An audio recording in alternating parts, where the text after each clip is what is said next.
दोस्तों बीते कुछ महीनों से F-35 एयरक्राफ्टों को लेकर काफी अधिक चर्चा हो रहा है। खास करके ये चर्चा तब और बढ़ गया जब इसी साल के शुरुआती समय में अमेरिका के द्वारा F-35 फाइटर एयरक्राफ्ट को एरो इंडिया 2023 एग्जीबिशन के लिए भारत भेजा गया था। कई सारे रिपोर्टों में दावा किया जा रहा है कि भारत और अमेरिका के बीच में F-35 फाइटर एयरक्राफ्टों को लेकर बातचीत हो रहा है। हालांकि ऑफिशियली इस तरीके का खबर का कभी ना खंडन किया गया और ना ही कभी इस पे मुहर लगाया गया। पर दोस्तों ये चर्चा अब तक केवल मात्र इंडियन मीडिया में ही हो रहा था, लेकिन अब ये चर्चा इंडियन मीडिया से आगे बढ़ के इंटरनेशनल मीडिया तक पहुंच चुका है। दोस्तों भारत में भी जहां पे कई सारे एक्सपर्टों का मानना यह है कि भारत को अमेरिका से F-35 फाइटर एयरक्राफ्ट खरीदना चाहिए, तो वहीं पे अब ये विषय इंटरनेशनल मीडिया में भी उठाया जा रहा है और इंटरनेशनल मीडिया के कई सारे संस्थाओं का मानना यह है कि अमेरिका को अगर चाइना को काउंटर करना है तो भारत को F-35 देना चाहिए। अब दोस्तों ऐसे इंटरनेशनल मीडिया हाउसेस का कहना यह है कि चाइना जिस तरीके से अमेरिका के लिए एक बहुत बड़ा थ्रेट है, उसी तरीके से ये भारत के लिए भी एक बहुत बड़ा थ्रेट है। और जब से इंडिया और चाइना के बीच में बॉर्डर में झड़प हुआ है, तब से अमेरिका और भारत एक दूसरे के काफी नजदीक भी आया है और दोनों देशों के बीच में तब से हथियारों के ज्वाइंट डेवलपमेंट मैकेनिज्म को भी काफी स्ट्रॉन्ग किया गया है। और दोस्तों ऐसे में अमेरिका के लिए ये एक अच्छा मौका है कि अमेरिका के द्वारा भारत के सामने F-35 फाइटर एयरक्राफ्टों का ऑफर रखा जाए और चाइना को काउंटर करने के लिए ये जो एयरक्राफ्ट है इसे भारत को बेचा जाए। दोस्तों यहाँ पे आप लोगों की जानकारी के लिए बता दूं कि F-35 फाइटर एयरक्राफ्ट को केवल मात्र दुनिया के सबसे ताकतवर तरीन 5th जनरेशन के फाइटर एयरक्राफ्ट नहीं कहा जाता है, बल्कि इसके साथ साथ इसे फ्लाइंग कंप्यूटर्स, फ्री वर्ल्ड के एयरक्राफ्ट जैसे कई सारे अलग अलग नाम से भी पहचाना जाता है। और दोस्तों इसे फ्री वर्ल्ड का एयरक्राफ्ट इसलिए कहा जाता है क्योंकि एयरक्राफ्टों के डेवलपमेंट के दरमियान अमेरिका और अमेरिका के कई सारे एलाई देश एक साथ आया था और दोस्तों इन देशों को दुनिया का फ्री वर्ल्ड भी कहा जाता है। अब दोस्तों चाइना कितना बड़ा थ्रेट है इसके बारे में तो साल 2020 में ही पूरा दुनिया को पता चल गया था, जब चाइना की तरफ से एक भयंकर महामारी फैला के उसके बाद साउथ चाइना सी के अंदर कब्जा करने के मंसूबे को आगे बढ़ाया गया था।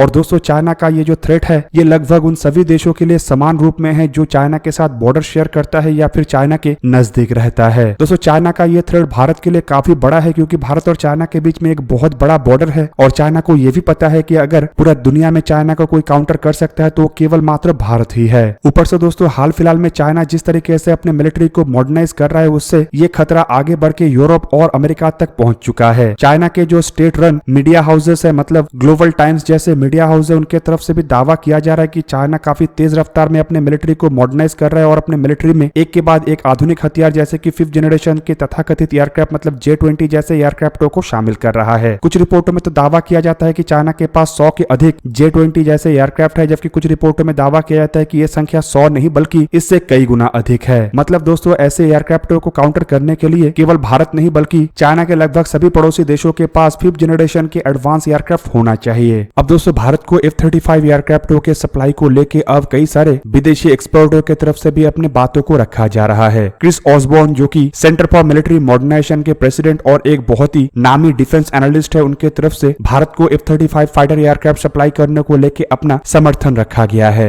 एक आर्टिकल में ऑसबॉर्न के तरफ से अपने बयानों को रखते हुए बताया गया है कि किस तरीके से अगर भारत को F-35 जैसे एयरक्राफ्ट मिलता है तो ये भारत को एडवांटेज प्रोवाइड करेगा, खास करके मल्टी डोमेन नेटवर्किंग सेक्टर में। F-35 में जो common multi function advance data link मतलब MADL का इस्तेमाल किया गया है वो एक ऐसा सिस्टम है जो F-35 एयरक्राफ्टों के कनेक्टिविटी को मजबूत करता है और दोस्तों इसका तोड़ दुनिया में किसी के पास नहीं है। और दोस्तों इसके अलावा अमेरिका के द्वारा इस तरीके के सिस्टमों को दुनिया के कई सारे जगहों में इस्तेमाल किया जा रहा है, जिनमें इंडियन ओशन से शुरू करके बे ऑफ बंगाल जैसे क्षेत्र भी शामिल है। और दोस्तों ये जो नेटवर्क सिस्टम है ये इंडिया और अमेरिका को एक ऐसे धागे में जोड़ सकता है जिससे कि दोनों देशों के ही डिफेंसेस को मजबूत कर सकेगा और एक तरीके से आप कह सकते हैं कि ये एक रीजनल अलायंस को भी क्रिएट कर पाएगा। अब दोस्तों अमेरिका की तरफ से भारत के सामने अपने एयरक्राफ्टों का ऑफर अभी से नहीं बल्कि लंबे समय से रखा जा रहा है और आप लोगों को पता ही होगा कि अमेरिकी कंपनी लॉकहीड मार्टिन जो कि F-35 और F-22 जैसे एयरक्राफ्टों का निर्माण किया है वो पहले से ही अपने F-16 जैसे एयरक्राफ्टों का प्रस्ताव भारत को दे चुका है और ऊपर से F-16 एयरक्राफ्टों को मॉडिफाई करके एक नया F-21 एयरक्राफ्टों को भी भारत के लिए निर्माण करने का बात कह चुका है। इवन दोस्तों लॉकहीड मार्टिन का दावा तो ये भी है कि F-21 एयरक्राफ्ट असल में F-35 और F-22 जैसे एयरक्राफ्टों के कई सारे सिस्टम्स और सब सिस्टम्स के इस्तेमाल से बनाया जाएगा, जिनमें कई तरीके के इलेक्ट्रॉनिक इक्विपमेंटों से शुरू करके रडार इवन एयरक्राफ्ट के कम्युनिकेशन और नेटवर्किंग सिस्टम भी इसमें शामिल है। पर वहीं पे एक्सपर्टों का यह मानना है कि अब F-16 या F-21 या ऐसे एयरक्राफ्टों का समय बीत चुका है और अमेरिका को अब F-35 जैसे महत्वपूर्ण और ताकतवर तरीन एयरक्राफ्टों के ऑफर को लेकर भारत के साथ आगे बढ़ना चाहिए। अब दोस्तों वहीं पे कुछ अन्य अमेरिकी एक्सपर्टों का मानना है कि अगर अमेरिका के द्वारा F-35 भारत या ताइवान जैसे किसी भी देश को एक्सपोर्ट किया जाता है तो ये अमेरिका और चाइना के बीच में टेंशन को और बढ़ा सकता है। हालांकि दोस्तों अगर देखा जाए तो ताइवान के मामले में को लेके तो चाइना की तरफ से उछल कूद काफी किया गया था, लेकिन नैन्सी पॉलिसी के दौरे के बाद भी चाइना ज्यादा कुछ कर नहीं पाया। और भारत के मामले में चाइना का दम उतना नहीं है कि अगर भारत सॉवरन तरीके से अमेरिका से कोई हथियार खरीदता है तो उसे लेके चाइना उस तरीके से प्रोटेस्ट कर पाए या कोई रिएक्शन दिखा पाए। और दूसरी तरफ अगर देखा जाए तो अमेरिका अब तक कई सारे चाइनीज पड़ोसी देशों को F-35 जैसे महत्वपूर्ण फाइटर एयरक्राफ्ट दे चुका है, जिनमें जापान और साउथ कोरिया जैसे देश भी शामिल है। और आपके जानकारी के लिए बता दूं कि हाल ही में बताया जा रहा है कि थाईलैंड की तरफ से भी अमेरिका से F-35 फाइटर एयरक्राफ्टों को खरीदने को लेके समझौता किया गया है। ऊपर से अगर देखा जाए तो क्वाड के सभी देश मतलब भारत को छोड़ के बाकी तीनों देशों के पास F-35 जैसे फाइटर एयरक्राफ्ट है और इसीलिए भी कुछ अमेरिकी एक्सपर्टों का मानना है कि अब अमेरिका को भारत को F-35 देना चाहिए। दोस्तों अमेरिका का एक्सपर्टों का मानना है कि जिस तरीके से चाइना अपने J-20 जैसे फाइटर एयरक्राफ्टों को डेवलप किया है और उसके बाद बड़े मात्रा में इन एयरक्राफ्टों को प्रोड्यूस करके अपने पुराने थर्ड जनरेशन के एयरक्राफ्टों के जगह में इन एयरक्राफ्टों को भर रहा है, और जिस तरीके से इसे भारत के साथ लगे हुए बॉर्डर से शुरू करके अन्य देशों के साथ लगे हुए डिस्प्यूटेड बॉर्डर में डिप्लॉय कर रहा है, इसे काउंटर करने का एकमात्र उपाय खाली F-35 एयरक्राफ्ट ही है। हालांकि दोस्तों भारत अपने खुद के F-35 जैसे ताकतवर तरीन 5th जनरेशन के फाइटर एयरक्राफ्टों का डेवलपमेंट कर रहा है, लेकिन इन एयरक्राफ्टों को डेवलप करने के लिए अभी थोड़ा समय लगेगा। और दोस्तों इस समय के गैप को पूरा करने के लिए एक F-35 बेहतरीन ऑप्शन हो सकता है। और दोस्तों इससे पहले भी भारत रशिया जैसे देश के साथ मिलकर कोलैबोरेशन में एक 5th जनरेशन का एयरक्राफ्ट का डेवलपमेंट कर रहा था, जिसका सिंपल मतलब यह है कि भारत को तो ऐसे एयरक्राफ्टों का आवश्यकता अवश्य है। दूसरी तरफ दोस्तों अगर F-35 फाइटर एयरक्राफ्ट भारत के बेड़े में जुड़ता है तो इससे भारत को भी कई तरीके के फायदा होगा। जैसे कि अगर F-35 फाइटर एयरक्राफ्टों को देखा जाए तो ये अलग अलग 3 वेरिएंट में हैं। F-35A मतलब कन्वेंशनल एयरफोर्स वेरिएंट, F-35B मतलब short take off and vertical landing variant और F-35C मतलब कैरियर बेस्ड 5th जनरेशन के एयरक्राफ्ट वेरिएंट। मतलब अगर इंडियन एयरफोर्स या इंडियन नेवी किसी को भी इस तरीके के एयरक्राफ्ट का जरूरत पड़ेगा तो सभी बेड़े के लिए ऐसे एयरक्राफ्ट तैयार है। हालांकि मेरा मानना यह है कि शायद इंडियन एयरफोर्स की तरफ से अगर F-35 फाइटर एयरक्राफ्टों के तहत आगे बढ़ा जाता है तो F-35A जैसे एयरक्राफ्टों को ही चुने जाने का संभावना अधिक हो, क्योंकि ये एयरफोर्स के वेरिएंट है और ये लंबे दूरी तक उड़ान भर के टारगेटों को निशाना भी बना सकता है और इंडिया को फिलहाल ऐसे ही एयरक्राफ्टों का अधिक आवश्यकता है। जबकि दोस्तों भारत के एक्सपर्ट चाहे जो भी बोले और अमेरिका के एक्सपर्ट चाहे जो भी बोले, सबसे बड़ा बात यह है कि भारत को इस तरीके के एयरक्राफ्टों का जरूरत है कि नहीं, और भारत इस तरीके के जरूरतों को पूरा करने के लिए F-35 एयरक्राफ्टों के तहत आगे बढ़ेगा कि नहीं। फिलहाल दोस्तों देखा जाए तो जरूरत का पूर्ति तो कभी नहीं होता है। जरूरत एक ऐसा चीज है जो कभी समाप्त नहीं होता है, पर फिलहाल के कंडीशन भारत के खुद के 5th जनरेशन के एयरक्राफ्टों के डेवलपमेंट के ऊपर ही टिका हुआ है। दोस्तों बेसिकली अगर देखा जाए तो भारत को सबसे बड़ा चिंता इस बात का है कि अगर कोई 5th जनरेशन के फाइटर एयरक्राफ्टों को खरीदा जाता है तो AMCA जैसे एयरक्राफ्टों के डेवलपमेंट जो है वो बैक बर्नर पे चला जाएगा। और शायद इन्हीं कारणों की वजह से अब कोई देश से 5th जनरेशन के फाइटर एयरक्राफ्टों को खरीदने को लेकर भारत की तरफ से उस तरीके से इंटरेस्ट नहीं दिखाया जा रहा है जिस तरीके से पहले FGFA प्रोजेक्ट के दरमियान दिखाया जा रहा था। पर दोस्तों AMCA प्रोजेक्ट अगर अन्य प्रोजेक्टों के जैसे डिले होता है तो अन्य एयरक्राफ्टों को ना खरीदना भारत के लिए संकट का कारण बन सकता है, क्योंकि दोस्तों इससे भारत चाइना जैसे देशों से करीब करीब 10 साल तक पीछे चला जा सकता है, क्योंकि चाइना ऑलरेडी अपने बेड़े में 5th जनरेशन के फाइटर एयरक्राफ्टों को शामिल कर चुका है। और बताया जा रहा है कि भारत अगर सही टाइमलाइन के तहत भी आगे बढ़ता है तो भारत के बेड़े में AMCA जैसे एयरक्राफ्ट साल 2030 तक ही शामिल हो पाएगा। और इसमें डिले होने का मतलब है कि कम से कम 10 साल के बाद ये एयरक्राफ्ट इंडियन एयरफोर्स के बेड़े में शामिल होगा। ऐसे में दोस्तों अमेरिका की तरफ से अगर F-35 फाइटर एयरक्राफ्टों को ऑफर किया जाता है तो भारत को भी इसे लेके अभी सोचना चाहिए। दूसरी तरफ दोस्तों देखा जाए तो अमेरिका एक तरीके से एयरक्राफ्टों को ऑफर कर लेके पॉजिटिव भी है, क्योंकि अगर ऐसा नहीं होता तो शायद अमेरिका जैसे देश के द्वारा अपने F-35 फाइटर एयरक्राफ्ट को भारत के एयर शो के दरमियान भेजा नहीं जाता। वहीं पे कुछ अमेरिकी एक्सपर्टों की तरफ से यह भी बताया जा रहा है कि भारत और अमेरिका के बीच में F-35 एयरक्राफ्टों को लेके कुछ स्तर में बातचीत तो हो रहा है, लेकिन ये काफी प्रथम स्टेज में है। मतलब इसमें अभी भी लंबे बातचीत का जरूरत है। और दोस्तों ये तभी संपूर्ण हो सकता है जब दोनों पक्ष की तरफ से मतलब भारत और अमेरिका दोनों की तरफ से ही समान रूप से इंटरेस्ट दिखाया जाए। तो दोस्तों आप लोगों को क्या लगता है कि क्या अब भारत को चाइना को काउंटर करने के लिए F-35 जैसे फाइटर एयरक्राफ्टों को खरीदना चाहिए या नहीं खरीदना चाहिए? कमेंट करके अवश्य बताइए। दोस्तों आज के वीडियो को यहीं पे ही करते समाप्त। किसी और एक दिन किसी और एक वीडियो में मिलेंगे, तब तक के लिए जय हिंद, वंदे मातरम।